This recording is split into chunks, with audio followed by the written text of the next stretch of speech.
A very good morning to all my dear students. And now today beta we are moving on, heading on to the new chapter, that is the literature chapter of the book Moments. As we know that Moments is a book which contains some stories which are of some moral values, stories which gives us some lessons or moral values, or some sort of story type of thing we read in Moments. So heading on to the new story which gives us the moral value, which gives us some lesson for our life. Okay, so this story is also telling us some lessons about our own life. That is, the story name is Weathering the Storm in Itsama. Now beta, Itsama is a place. तो आपको मैं ये जो topic है इसी का meaning समझा दूँ. Okay, weathering मतलब weathering the storm means there is some sort of wrong weather, there is some sort of very bad weather. Okay, तो in the place called Irsama. अब इरसामा एक प्लेस है बेटा जो उड़ीसा में है. ओके, अब ये एक बहुत ही बड़ा एक इवेंट था. ये जब की बात की जा रही है, ये कोई आपको एक छोटे मोटे वेदरिंग या स्टॉर्म की बात नहीं की जा रही है. यहाँ पे एक बहुत बड़ा इवेंट हुआ था. इवेंट इन द सेंस कि ये छोटा मोटा कोई स्टॉर्म नहीं था, बहुत बड़ा स्टॉर्म था. लाइक फॉर एग्जांपल आप लोगों ने तो इलाहाबाद में भी देखा ही होगा कि cyclones in the sense flood वगैरह अक्सर ही आ जाता है. तो फ्लड हुआ, साइक्लोन्स अभी हल्का सा हिट हुआ था साइक्लोन भी. ये कुछ 1-2 मंथ्स बिफोर की बात है, अभी ज़्यादा दिन नहीं हुआ है. तो अब ये जो नेचुरल डिज़ास्टर्स हैं वो ऑलमोस्ट आप एक्सपीरियंस कर चुके होंगे. अगर आप इलाहाबाद में कहीं भी रहते हो तो, या तो अगर आप कहीं बाहर भी हो तो भी कहीं ना कहीं नेचुरल डिज़ास्टर अब हर जगह थोड़ा बहुत आने लग गया है. तो if we talk about Allahabad, तो इलाहाबाद में थोड़ा बहुत फ्लड वगैरह तो हम लोग ने देखा ही है. कई लोगों ने फेस भी किया है अपने घर पे, क्योंकि कई लोगों के तो घर पे ही फ्लड आता है. तो we are just experiencing all sorts of disasters, natural disasters, और उसमें हमें कितनी प्रॉब्लम होती है ये सब भी हम लोग जानते ही हैं. तो यहाँ पे भी बेटा उसी टाइप की एक बात हो रही है, उसी टाइप का एक स्टोरी आपको जो हमारा ऑथर है वो सुनाने की कोशिश कर रहा है. And through this story he wanted to give you a lesson about your own life, how to deal with your problems, and what happens when a problem than the bigger one, whatever we are having the problems, उससे भी बड़ी problem कोई आ जाती है, तब क्या होता है. ठीक है, तो what is the some sort of thing कि क्या हो जाता है अचानक से. तो we are just dealing with that. तो just look at the things, हम लोग देखते हैं यहाँ पे क्या हो रहा है क्या नहीं हो रहा है. ठीक है, तो हम लोग मूव करते हैं चैप्टर में. Weathering the storm in Ersama. Ersama एक प्लेस है और इरसा में वहाँ पे कोई स्टॉर्म आ गया है, वेदर कर गया है, हिट कर गया है. तो हम लोग उसी के बारे में पढ़ने जा रहे हैं. Now moving on to the chapter. पहले हम लोग वो जो स्मॉलर पार्ट में लिखा हुआ है उसको पढ़ते हैं एक बार. ऊपर जो लिखा हुआ है, the cyclone that hit Odisha in October 1999 killed thousands of people and devastated hundreds of villages. For 2 dreadful nights, Prashant, a young man, was marooned on the roof of a house.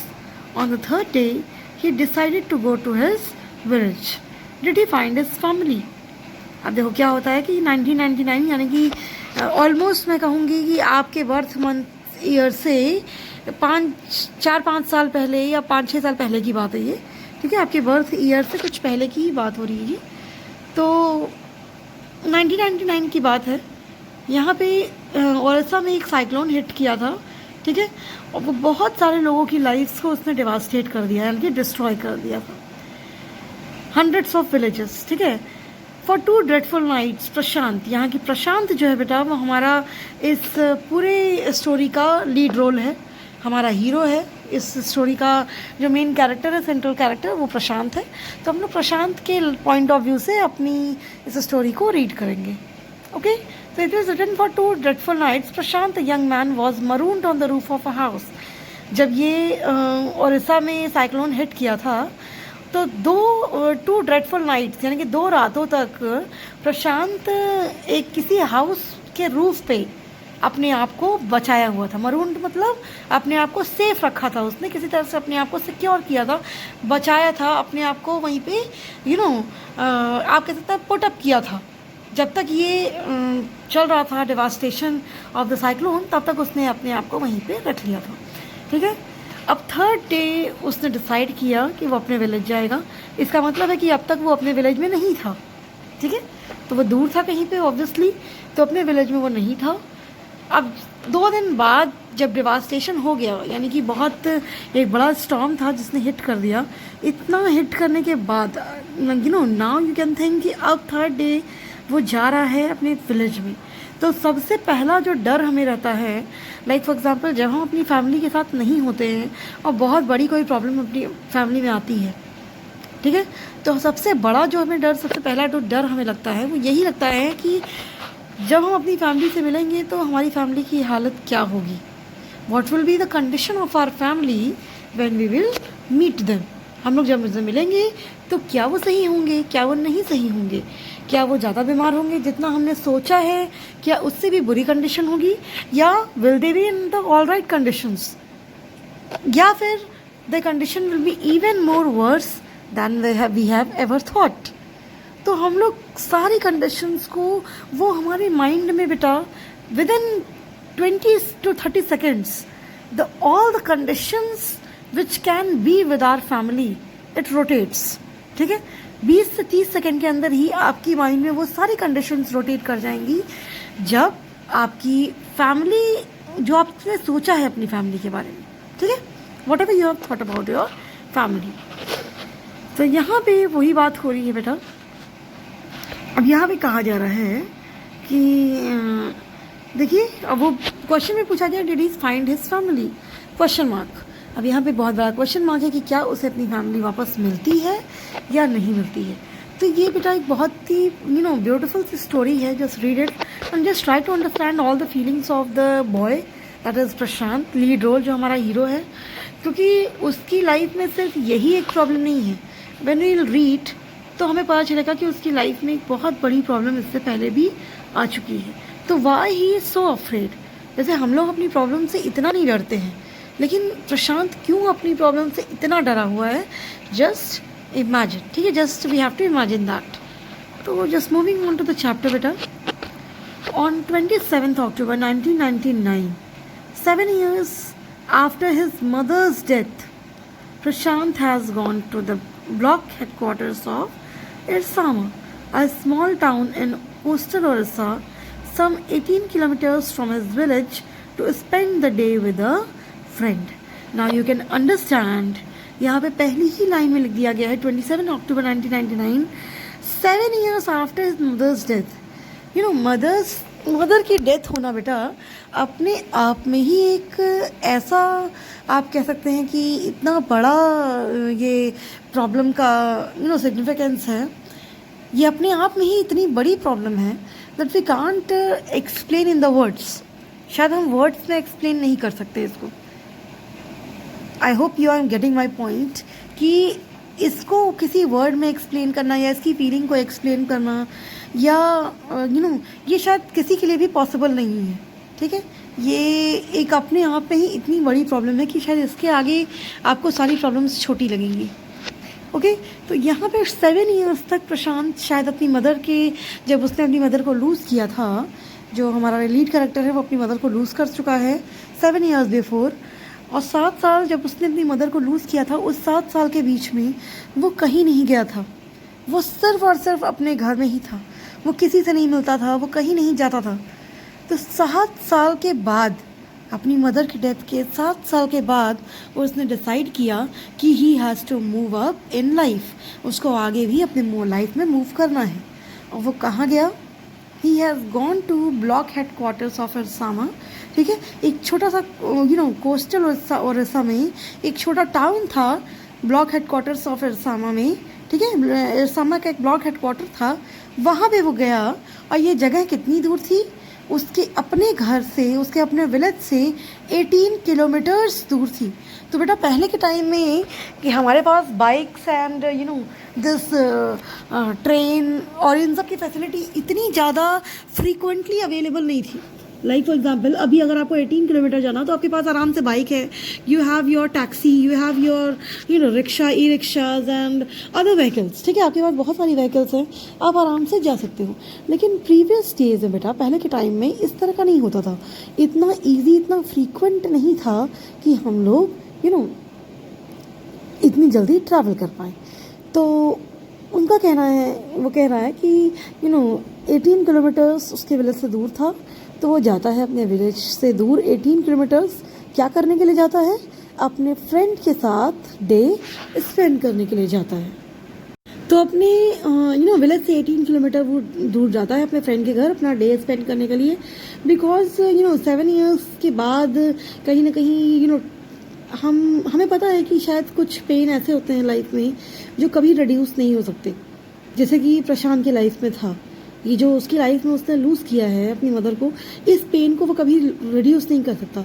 लेकिन टाइम एक ऐसी चीज़ है, time always reduces some percent of pain in your life. तो ऐसे ही कुछ प्रशांत की life में वो 7 साल के बाद उसे अपनी लाइफ से लगा कि कहीं बाहर जाना चाहिए, या जो भी उसे अपना कुछ मूड फ्रेश अप करना चाहिए, तो वो जाता है अपने फ्रेंड के घर 18 किलोमीटर दूर अपने विलेज से। In the evening, now moving on beta, in the evening, a dark and menacing storm quickly gathered. Winds beat against the houses with a speed and fury that Prashant had never witnessed before. Evening में जब उसको वापस आना हुआ तो क्या हुआ कि जब उसने सोचा कि अब चलेंगे वापस, कुछ वापस आने के बारे में वो सोच रहा होगा, तभी क्या हुआ कि बहुत ही डार्क और मेनांसिंग स्टॉर्म, मतलब कि विदाउट स्टॉपिंग, जो रुकने वाला नहीं हो, ऐसा स्टॉर्म जो है वो तुरंत ही गैदर हो गया। मतलब कि रात में ही, शाम के टाइम ही कुछ ऐसा मौसम बनने लगा, एनवायरनमेंट ऐसा कनेक्ट होने लगा, जिससे एक बहुत ही मेनांसिंग स्टॉर्म, मतलब बहुत ही नॉन स्टॉप स्टॉर्म टाइप का जो वेदर होता है वो क्रिएट हो गया था बाहर, ठीक है।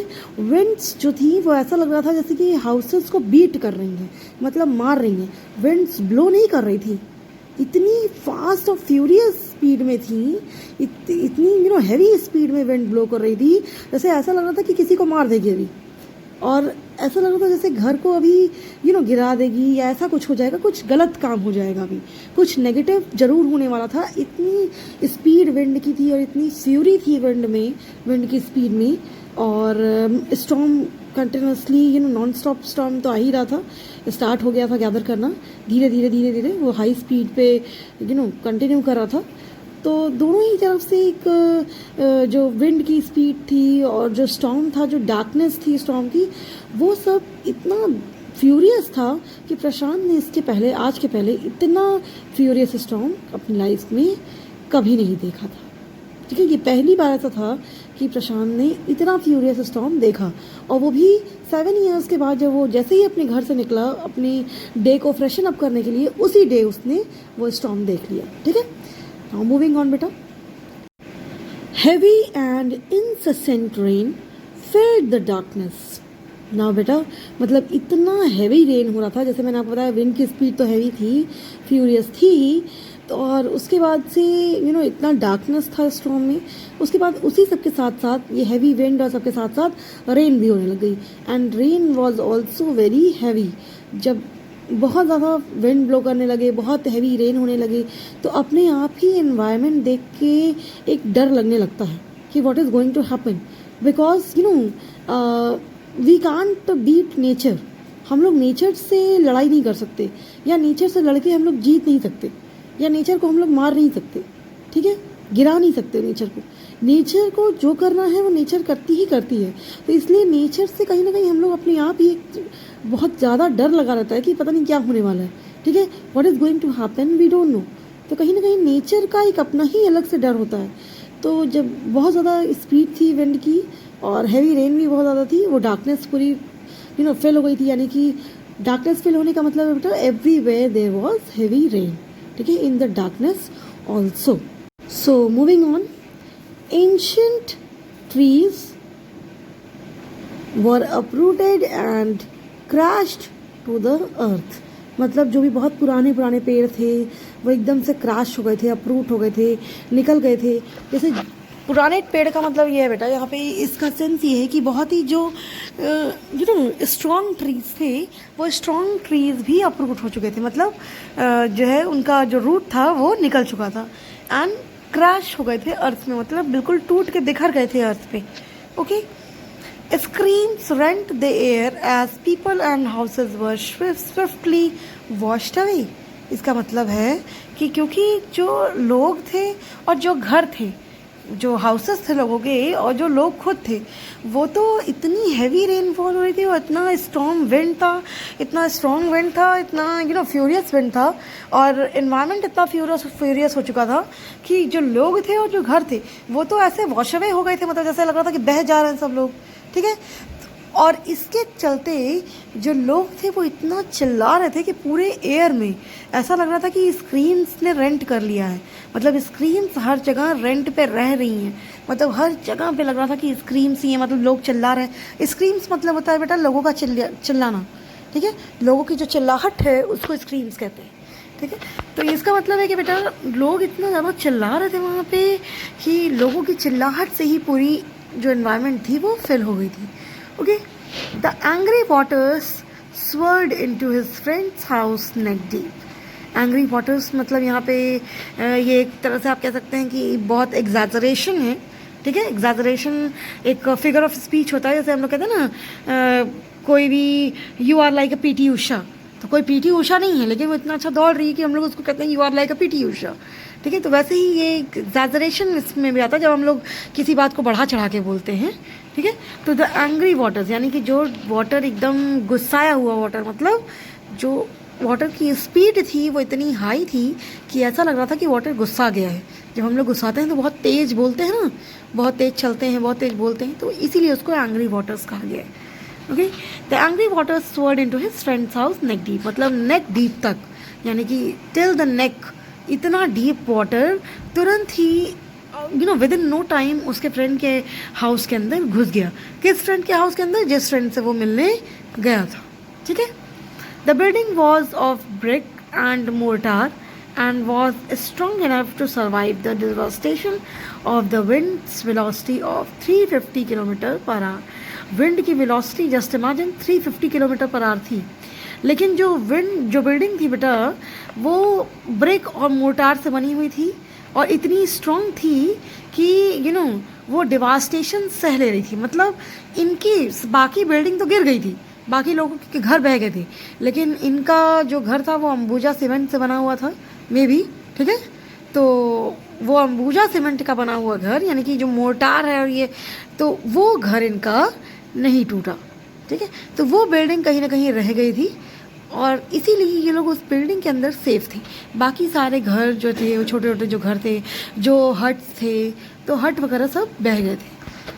तो इनका जो बिल्डिंग था वो कहीं ना कहीं ब्रिक से और मोर्टार से बना हुआ था, तो इसलिए वो डिवास्टेशन को सहने के लिए, जो इतना डिस्ट्रक्शन हुआ था उसको वो किसी तरीके से सह ले रहा था। ठीक है, तो इसीलिए ये लोग उसमें थोड़ा सेफ थे, वो लोग बिल्डिंग के अंदर थे। But the cold terror of the family grieve with the crashing of trees that had got uprooted and fallen on their house. But क्या हुआ यहाँ पे बेटा? कोल्ड टेरर यानी कि जो फैमिली का इंटरनल टेरर था, यानी कि जो माइंड में एक डर बैठ गया था लोगों के, वो फैमिली का जो माइंडलेस टेरर था वो इतना ज़्यादा बढ़ रहा था। वो जैसे ही वो लोग देखते थे कि कोई ट्री टूट रही है, घर बह रहे हैं, तो वो लोग भले ही खुद सेफ हैं लेकिन फिर भी लोगों को देख देख के, दूसरों को देख देख के वो लोग काफ़ी डरे हुए थे। ठीक है, जब भी वो देखते थे कोई ट्रीज़ अपरूट हो गई हैं और उनके घर पे गिर रही हैं, तो उनको लगता था कि कहीं ट्रीज़ उनके घर पे गिर रही हैं, इससे कहीं ऐसा ना हो कि उनका घर भी टूट जाए। ठीक है, क्योंकि ट्रीज़ बहुत ज़्यादा हैवी थी एंड कहीं ना कहीं उनके घर पे अगर गिर रही हैं तो ये पॉसिबिलिटी थी कि उनका घर टूट सकता था, बट ऐसा हुआ नहीं था। ठीक है, तो उनका डर इसीलिए बढ़ता चला जा रहा था, कंटिन्यूसली वो डरते चले जा रहे थे, उनका डर बढ़ता चला जा रहा था। जब भी वो देखते थे कोई ट्रीज़ गिर रही हैं या लोग बह रहे हैं और ऊपर से ट्रीज़ उनके घर पे गिर रही हैं, तो उनको और डर लगने लगता था। Sometime in the middle of the night damaging the roof and walls, मतलब ऐसा होता था कि कभी कभी बीच रात में भी अचानक से कोई पेड़ उनके घर पे गिर गया। ठीक है, और किनारे किनारे के जो रूफ्स हैं या जो वॉल्स हैं उनको डैमेज कर देता था वो ट्री।